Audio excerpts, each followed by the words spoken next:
And you don't need to be a math genius to know that it's a pretty bad deal if you're borrowing $500 and you have to pay back $1,000 in interest.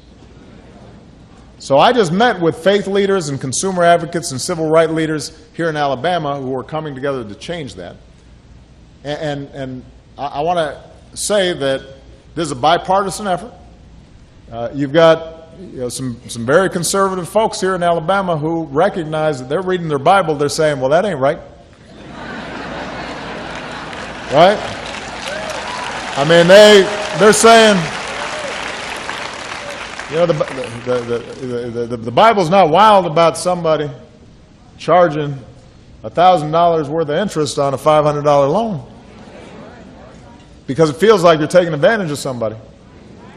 If you're lending to somebody knowing they can't pay you back and you're going to put them on the hook and just squeeze them harder and harder and harder and take more and more money out of them, you're taking advantage of them. And so I'm very proud of the bipartisan effort here in Alabama to try to change this.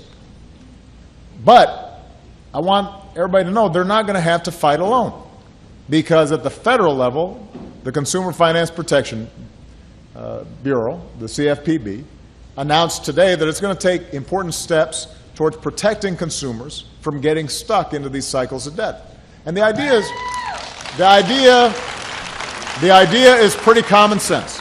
If you lend out money, you have to first make sure that the borrower can afford to pay it back. Don't lend somebody money if you know they can't pay it back.